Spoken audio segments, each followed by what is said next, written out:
নিরপেক্ষ ইলেকশন সম্ভব না।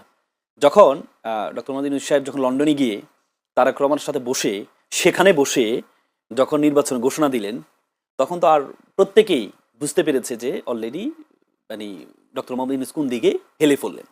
কারণ যদি উনি ওখানে তারেক রহমানের সাথে বসতে পারেন, এটা নিয়ে কোনো প্রশ্ন নেই, কিন্তু উনি ওখানে বসে ওখানে ঘোষণা না দিয়ে যদি দেশে এসে উনি যদি ঘোষণা দিতেন, তাহলে এটা নিয়ে কোনো প্রশ্ন তোলা হতো না।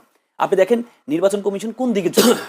আজকে যে বিএনপি পক্ষ থেকে ব্যালট পেপার, পোস্টাল ব্যালট নিয়ে যে প্রশ্নগুলো তোলা হচ্ছে, আমার কাছে এগুলো খুব সিলি বিষয় মনে হয়। কেন সিলি বিষয় মনে হয়? আমার কাছে মনে হয় এই যে নির্বাচন কমিশনার দিয়ে আসলে বিএনপি দিকে ঝুঁকে গেছে। আপনি দেখেন তারেক রহমান আসার পর থেকে, তারেক রহমান সাহেব আসার পর থেকে পুরো প্রশাসন, মানে দেশে যে কোনো গভর্নমেন্ট আছে আমার কাছে মনে হয় নাই। সবকিছু আপনি যেখানে তারেক রহমান সাহেব আসার পরে জনগণের একটা উচ্ছ্বাস থাকবে, কোনো সন্দেহ নেই, কিন্তু সেখানে সেনাবাহিনী যে পহরা দেখেছেন আপনি চারপাশে, এটা কিন্তু মানে তারপরে বাংলাদেশ টেলিভিশনে যেভাবে লাইভ করা হয়েছে, বাংলাদেশ টেলিভিশন মহাপরিচালককে বলা হয়েছে যে আপনি এটা তো সরকারি না, আপনি কেন লাইভ করছেন, সে কথা শুনে নাই। মানে তারপর এনএসআই প্রধান গিয়ে তারেক রহমানের সাথে দেখা করছেন। তার মানে এই যে কার্যক্রমগুলো দেখো পুরো বাংলাদেশ সবাই বুঝতে পেরেছে যে অলরেডি একটা প্ল্যান্ট, মানে একটা মানে প্রি প্ল্যান একটা ইলেকশন হচ্ছে। সেই দিক থেকে জনগণকে সোজা পথে রাখার জন্য তারা ছোট বিষয়, আপনি দেখেন আপনার নামটা এমন না যে যদি এমন হতো যে ধান অ দিয়ে শুরু হয়েছে, যদি এমন হইতো যে দাড়িপাল্লা আনারসের জায়গায় দাড়িপাল্লার নাম বা অজগরের জায়গায় দাড়িপাল্লার নাম দিয়েছে, আপনি যখন বর্ণমালা হিসাবে দ আগে ধ পড়ে, এটা তো স্বাভাবিক, দ আগে ধ পড়ে। জাতীয় নির্বাচনের মতো একটা নির্বাচন, যে নির্বাচনে মানুষ তার ডিসাইডেড থাকে সে কাকে ইলেকশন দিবে, ভোট দিবে, সে যখন নির্বাচনে ভোট দিতে যাবে সে কি শুধু উপরে যার নাম আছে অজগর দেখে অজগরকে দিয়ে আসবে না, সে তার ডিসাইডেড থাকবে যে আমি কাকে ভোট দিব। কারণ এটা না, আমরা যে এমসিকিউ দেখেছি, এমসিকিউ যখন আমরা প্রিপারেশন নিতাম না, তখন শুরুতে যেটা থাকতো ওইটাকে ক ক ক ক আমরা দাগায় চলে আসতাম, এটা না। কারণ একটা মানুষ এত সচেতন, বাংলাদেশ পৃথিবীতে বাংলাদেশের মানুষের মতো এত সচেতন আপনি এই রাজনৈতিক সচেতন আপনি মানুষ পাবেন না। সে আগেই প্ল্যান থাকবে, এই যে ধানের শীষ, সে যখন ধানের শীষে ভোট দিবে, ধানের শীষ যেখানে থাকবে সেই সেখান থেকে তুলে নিয়ে নেবে। আজকে নির্বাচন কমিশন আপনি দেখেন অলরেডি নির্বাচন কমিশন মানে তফসিল ঘোষণার পরে কোনো সমাবেশ করার কোনো সুযোগ নেই, কোনো সুযোগ নেই। কিন্তু আজকে ছাত্রদল যে প্রোগ্রামটা করলো, এই প্রোগ্রামটা করে তারা বিদ্যাঙ্গুলি দেখালো এই যে নির্বাচন কমিশনকে যে আমরা শুরু করেছি। আমি মনে করি ছাত্রদল আজকে প্রোগ্রাম করার মধ্য দিয়ে নির্বাচনটা যে সামনে বৈধ হবে না, নির্বাচনটা যে আপনি কোনো পদক্ষেপ কি নির্বাচন কমিশন নিয়েছে? যেখানে সমাবেশ নিষিদ্ধ ছিল, তারেক রহমান সাহেব আসার পরে উনি উত্তরবঙ্গে সফরের প্ল্যান করেছেন, কিন্তু পরবর্তী নির্বাচন কমিশনার তা স্থগিত করেছেন। কিন্তু যে করেছেন উনি কি জানেন না তফসিল ঘোষণা হয়েছে? উনি কি জানেন না তফসিল ঘোষণার পরে মার্কা নিয়ে মুভ করা যাবে না? উনি কি আপনি গাড়িতে মার্কা লাগিয়ে পুরো ঢাকা শহর ঘুরে নাই? তার মানে কি আমরা যদিও সম্মান রেখে, কারণ ওনার মা মারা গেছে, এটা নিয়ে আমরা সবসময় এই শ্রদ্ধার জায়গা থেকে আমরা কিছু বলিনি, কিন্তু ব্যাপারটা হচ্ছে এই যে অবয়ব, আপনি তো মানে কমন সেন্সটাই ব্যবহার করেন, আপনি কমন সেন্সটা ব্যবহার করেন, কমন সেন্সটা ব্যবহার করলে তো আপনি বুঝতে পারবেন। যদি আমাকে বলতে আপনি কি বলতে চাচ্ছেন? আমি মনে করি বিএনপি যে এখন পোস্টাল ব্যালট এবং এই ব্যালটের বিষয়টাগুলো নিয়ে আসে, এটি হচ্ছে জাস্ট হচ্ছে যে নির্বাচন কমিশন তো অলরেডি বিএনপি দিকে ঝুঁকে গেছে এবং পুরো প্রশাসন, আপনি দেখেন দ্বৈত নাগরিকের ক্ষেত্রে যে দ্বিচারিতা করা হয়েছে, আব্দুল আওয়াল মিন্টুর ওনার প্রবলেম হয় নাই। আপনি তারেক রহমান সাহেবের আপনি হলফনামাটা একটু দেখেন, হলফনামা লেখা আছে, একটা শর্তের মধ্যে লেখা আছে আপনি কোন দেশের নাগরিক ছিলেন বা পরিত্যাগ করেছেন, হ্যাঁ অথবা না। এই হলফনামার মধ্যে হ্যাঁ না কোনো শব্দ নেই। তার মানে কি আপনি হ্যাঁ বললে একরকম হবে, না বললে একরকম হবে। যদি না থাকে তাহলে আপনি না লিখবেন, কিন্তু আপনি কিছুই লিখলেন না, এই হলফনামার কোনো সমস্যা হয়নি। তারেক রহমান সাহেব আসার পরে মাত্র 6-7 ঘন্টায় ওনার এনআইডি কার্ড, যেখানে অনেক ভোটার শুধু এনআইডি কার্ডের অভাব ভোটার হইতে পারে নাই, সেখানে উনি আসার সাথে সাথে তাহলে আপনি বৈষম্য মানে আপনি যে বৈষম্যের বিরুদ্ধে যুদ্ধ করলেন, আপনি যে বৈষম্যের বিরুদ্ধে যুদ্ধ করেন, বৈষম্যটা কোথায় গেল? আপনি একজনের ক্ষেত্রে 6-7 ঘন্টা পেয়ে গেল, আর অন্যদের ক্ষেত্রে কি হলো? তাহলে এই যে বৈষম্যটা, এইটাই বোঝা যাচ্ছে। আচ্ছা নির্বাচন কমিশনটা আসবো আপনার কাছে। যারা মোশাররফ আহমেদ ঠাকুর যদি এভাবে বলে, আল মামুন রাসেল যেভাবে বললেন যে তারেক রহমান আসার পরেই বিএনপির দিকে ঝুঁকে বসেছে পুরো প্রশাসন, যে উদাহরণ এক্সাম্পলগুলো দিলেন, এবং তিনি বলছেন এখন যে আজ মির্জা ফখরুল ইসলাম আলমগীরের যে বক্তব্য, তিনি বললেন যে পক্ষপাতমূলক আচরণ করছে নির্বাচন কমিশন, তাহলে এই বক্তব্যের সাথে ওনার বক্তব্যের তো কোনো আমি মিল খুঁজে পাচ্ছি না। আপনি কি বলবেন? দেখুন, যাক, রাসেল তরুণ আইনজীবী, আমি তার মঙ্গল কামনা করি, কিন্তু বিষয়টা হচ্ছে যে আমাদের জানা উচিত যে মার্কার স্থানভেদের কারণে 1 থেকে 10% ভোট প্রভাবিত হয়, পরিবর্তিত হয়। তো এটা মানতে হবে, এটা চিরন্তন সত্য। নাম্বার 2, তারেক রহমান উত্তরাঞ্চলীতে যাচ্ছিলেন, সেখানে কোনো নির্বাচনী সফর ছিল না, রাজনৈতিক সফর ছিল না। আপনি জানেন যে দিনাজপুর নানার বাড়ি, এবং উনি 1/11 সময় জেলে থাকার সময় ওনার নানু মারা গিয়েছেন, উনি দেশ বিদেশ থাকার সময় সাইদ ইস্কান্দার সাহেব মারা গিয়েছেন, ওনার খালা মারা, হ্যাঁ। তো এই সব যে আত্মীয় স্বজন ওনার মৃত্যুর বিষয়টা, এটা উনি চেয়েছিলেন যে ইলেকশনের ডামাডোল শুরু হওয়ার আগে উত্তরাঞ্চল উনি আত্মীয় স্বজনের সাথে দেখাটা করে আসবেন। তো সেইখানে মার্কা বা ইলেকশনের কোনো প্রশ্ন ছিল না। নির্বাচন কমিশন অনুরোধ করেছেন যে 22 তারিখের আগে আপনি মুভ করবেন না, আপনি যেহেতু দলীয় প্রধান, তখনও হ্যাঁ দলীয় প্রধান, এটা রাজনৈতিক একটা সভা সমাবেশের মতো হয়ে যাবে, এটা নিয়ন্ত্রণ করা যাবে না। উনি এটা মেনেছেন। আমরা কি এই ইলেকশনের সময় কি এখন দেখুন, আমরা দলীয় যারা আছেন, মির্জা ফখরুল ইসলাম আলমগীর মাঝখানে কি ইয়াতে ঠাকুরগাঁয়ে যান নাই? ঠাকুরগাঁয়ে তো গিয়েছেন বেশ কয়েকবার। ইলেকশন কমিশন কি না করেছে? মানে ইলেকশন কমিশন আইনে নাই, আপনি মুভ করতে আইনে বাধা ছিল না। তো সেই ক্ষেত্রে তারেক রহমানকে যখন বলছে, তারেক রহমান বলেন নাই যে আইনটা দেখান, আমি যেতে পারবো না আমার আত্মীয়র মাজার জিয়ারত করতে, আমার আত্মীয়র কবর জিয়ারত করতে, দেখান। এটা পারেন নাই, এটা অনুরোধ করছেন, তারেক রহমান অনুরোধটা রেখেছেন, মানে নির্বাচন কমিশনকে সহযোগিতা করার জন্য। আচ্ছা, একটা আমি কথা বিরতি যাব, দুইটা। একটা হচ্ছে উনি একটা অভিযোগ তুলেছেন ছাত্র দলের সমাবেশ আজকে ইসির সামনে, আমি বলছি। একটা হচ্ছে দ্বৈত নাগরিকের বিষয়টা, আমি বলছি যদি ক্লিয়ার করতেন। তারেক রহমানের সম্বন্ধে, তারেক রহমান বাংলাদেশের, তারেক রহমানের আগামী 100 বছরে হয় নাই, গত 100 বছরে হয় নাই, আগামী 100 বছর এটা হবে না। কোনটা? যে তার বাবা বাংলাদেশের প্রথম নির্বাচিত রাষ্ট্রপতি, একই সাথে তার বাবা বাংলাদেশের মুক্তিযুদ্ধের সেক্টর কমান্ডার। বাংলাদেশে আগামী ভবিষ্যতে কোনোদিনই মুক্তিযুদ্ধের সেক্টর কমান্ডার আর রাষ্ট্রপতি হওয়ার সম্ভাবনা নেই। নাম্বার 2 হচ্ছে তার মা বাংলাদেশের প্রথম মহিলা প্রধানমন্ত্রী, এবং তিনি আবারও সংসদীয় গণতন্ত্রকে বাকশালের পেটের ভিতর থেকে বের করে এনেছেন। এই যে মা রাষ্ট্রপতি, মা প্রধানমন্ত্রী, বাবা রাষ্ট্রপতি, সেক্টর কমান্ডার, সেনাবাহিনী প্রধান, এই এতগুলি সম্মিলন কারণে পেয়েছে, আগামী 100 বছর এটা আর হবে না। জি। তো সেই ক্ষেত্রে তারেক রহমানের ক্ষেত্রে তো কিছু ব্যতিক্রম থাকবে। তো তারেক রহমানের মতো আর কেউ গত 17 বছর বাংলাদেশে আসতে পারেন না, এমন ছিল না। তো সেই ক্ষেত্রে তারেক রহমান এই যে আসার পরে election ID card, national ID card, NID card, এটা উনি লন্ডনে থেকে বসেও নিতে পারতেন, উনি বাংলাদেশে থেকে এসে নিয়ে আছেন। এইটা আমার মনে হয় তারেক রহমান সম্বন্ধে, নাগরিকত্ব সম্বন্ধে, তারেক রহমান বার্মা থেকে আসছেন রোহিঙ্গা হিসাবে, এটা করা দরকার, কি বলে, তদন্ত করা দরকার, যাচাই বাছাই করা দরকার, এমন কোনো বিষয় ছিল না। তো এই জন্য তারেক রহমানের কার্ডটা এটা 1 ঘন্টায় হতে পারে, 1 ঘন্টায় হতে পারে। বাবা রাষ্ট্রপতি, মা প্রধানমন্ত্রী, তো সেক্টর কমান্ডার যারা বাংলাদেশ তৈরি করছে এদের একজন। আচ্ছা, ছাত্র দলের উদ্দেশ্য কি জানেন? ইন্টারনাল উদ্দেশ্য হচ্ছে আজকে দ্বৈত নাগরিক যারা, তাদের বেশিরভাগ আজকে এর জন্য ছিল, মানে আদেশের জন্য ছিল। আচ্ছা, মানে আজকে এটা রায়টা ঘোষণার দিন ছিল, এবং বেশিরভাগ দ্বৈত নাগরিকে বিএনপিপন্থী যারা এমপি ইলেকশন করছে তাদের এই প্রবলেমটা, মানে তারা আটকে গেছে, ঝামেলা পড়ে গেছে দ্বৈত নাগরিকের ক্ষেত্রে, এবং হেভিওয়েট নেতারা, আব্দুল আওয়াল মিন্টুর মতো হেভিওয়েট নেতারা এখানে আটকে গেছে। তাদেরকে একটা থ্রেড দেওয়া যে উল্টাপাল্টা যদি কিছু হয়, উল্টাপাল্টা কিছু যদি রায় হয়, তাহলে ছাত্রদল বসে থাকবে না। কেন? আপনি এই কয়েকদিনের কিন্তু আলামত একটু দেখেন। আপিলকারী আইনজীবীর উপর যে হামলাটা হয়েছে, ওপেনলি মিডিয়া, সকল মিডিয়া ছিল, আপনারা ছিলেন সেখানে, যেভাবে হামলা হয়েছে, এই নতুন বাংলাদেশে এটাকে আমরা মেনে নিতে পারি না। তার মানে কি? আপনি আপিল করার স্বাধীনতা আপনার নেই। এটা তো আমরা 17-18 বছর দেখেছি, ফেসিজমে দেখেছি। আপনি চিন্তার ভাবে কোনো কিছু প্রতিবাদ করতে পারবেন না। আমি আপনার নাগরিক হিসাবে আমি কি চাই না যে আপনি হলফনামা কেন দেয়? আমরা হলফনামা এই জন্য দিই, হলফনামার মধ্যে সবকিছু থাকবে, জনগণ বেছে নিবে হলফনামা দেখে যে আমি যে এমপি বানাবো সে কে, আমি যে মন্ত্রী প্রধানমন্ত্রী বানাবো সে কতটুকু পড়াশোনা করেছে, এটা দেখবে কি? এটা দেখবে জনগণ হলফনামার মাধ্যমে। কিন্তু আপনি দেখেন এই যে হলফনামার যে এই যে তথ্য গোপন, আপনি তথ্য দিলেন না, তার মানে কি?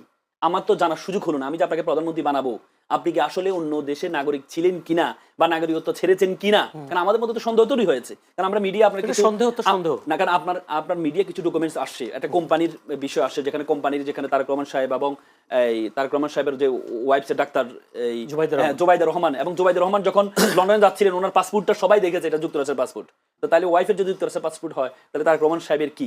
এটা মানুষের সন্দেহ। আমি যখন ওনাকে প্রধানমন্ত্রী বানাবো আমার কাছে তো সন্দেহ হবে, সেটা তো ক্লারিফাই করার জন্যই তো হলফনামা। মানে সন্দেহ এখনো আপনার ইয়ে হয়নি, দূর হয়নি?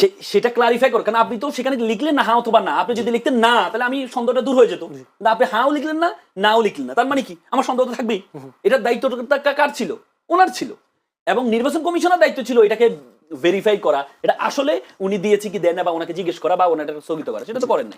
তারপরে দেখেন এই মোশাররফ ভাই যেটা বললো, এই সফরে উনি ওনার নানার বাড়িতে দিনাজপুর যেতে পারে, ছোট করে বলতে উনি ওনার বগুড়া যেতে পারে, কিন্তু উনি প্রায় 8টি জেলায় সফরের এই প্ল্যান করেছেন, ঘোষণা দিয়েছেন। সিরাজগঞ্জ, তারপর হচ্ছে রংপুর, তারপর হচ্ছে আপনার বগুড়া, না বগুড়া দিনাজপুর যেতে পারে, নানার বাড়ি দাদার বাড়ি যেতে পারে।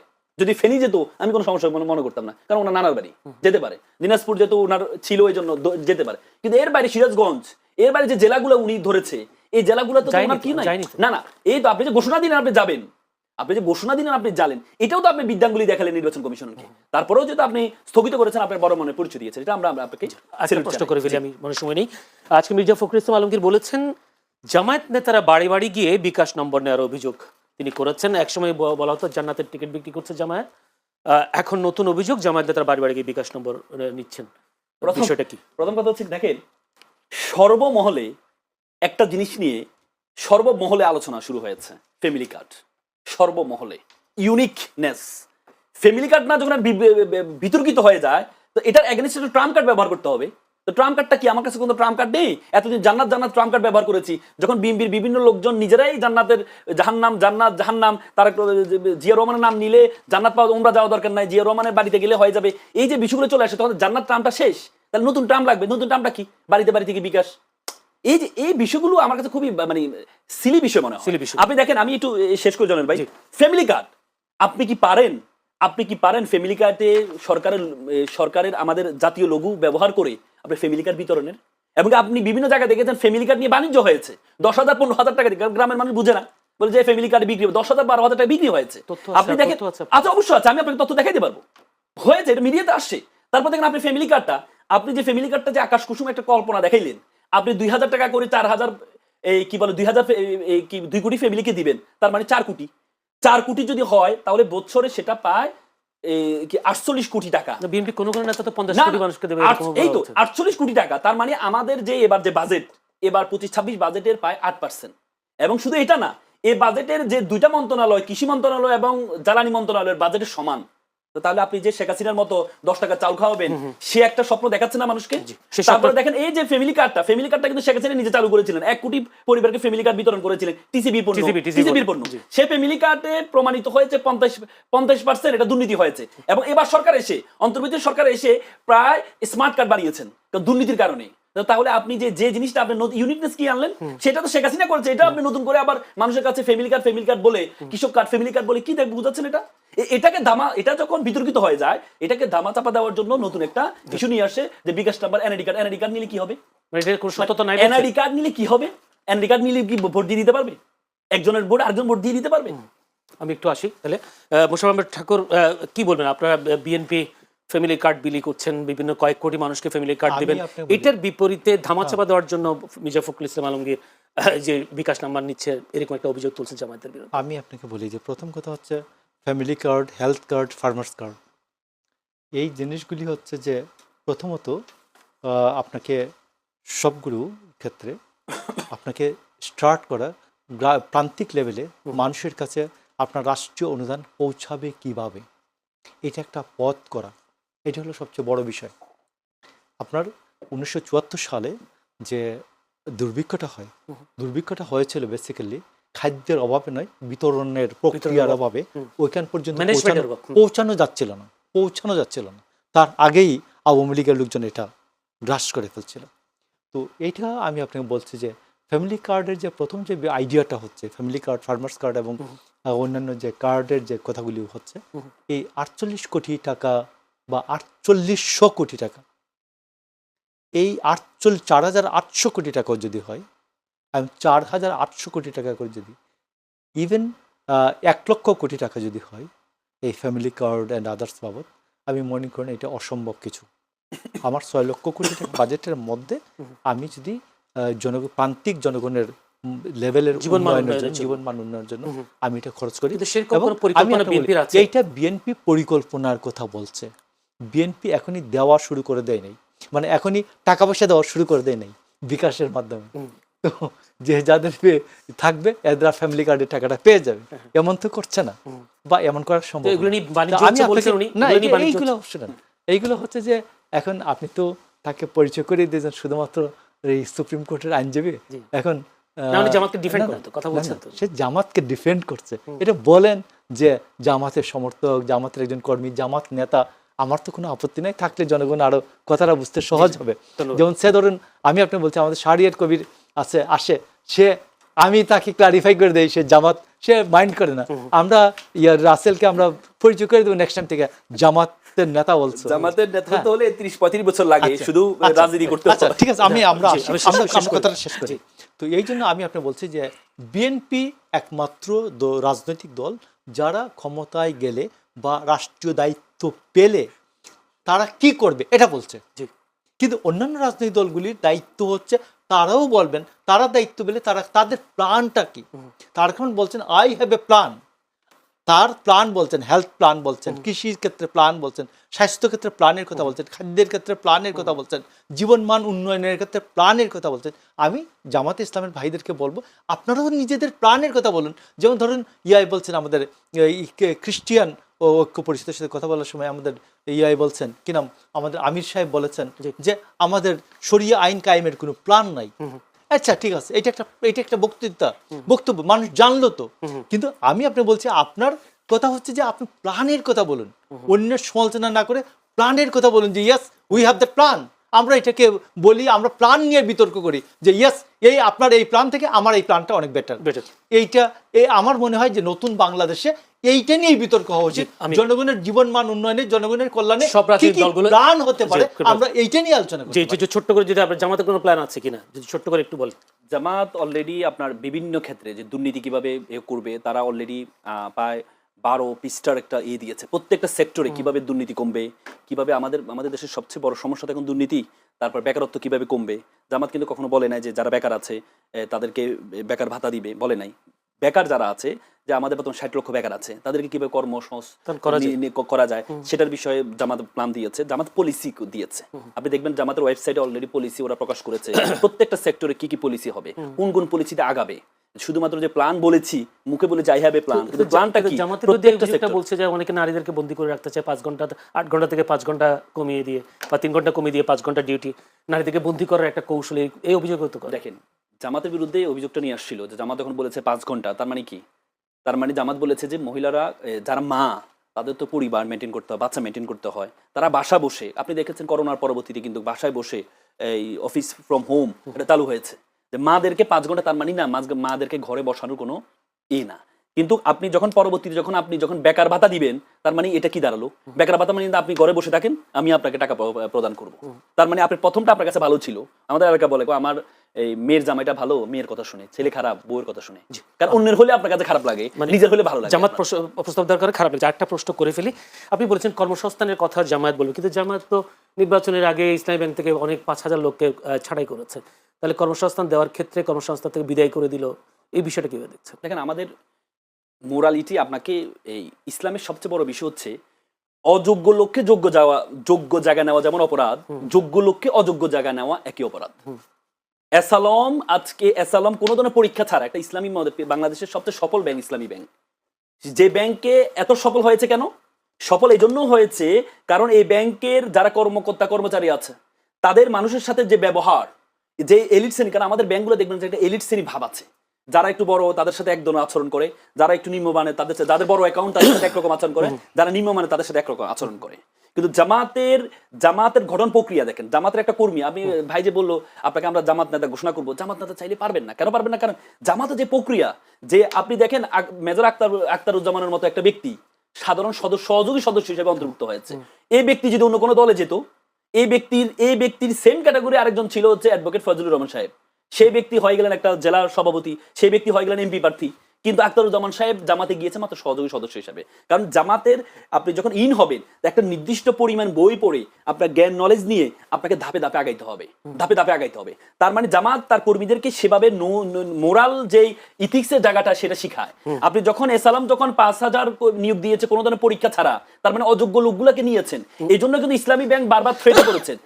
ইসলামী ব্যাংক কি করেছেন? ইসলামী ব্যাংক করেছেন হচ্ছে তোমরা যারা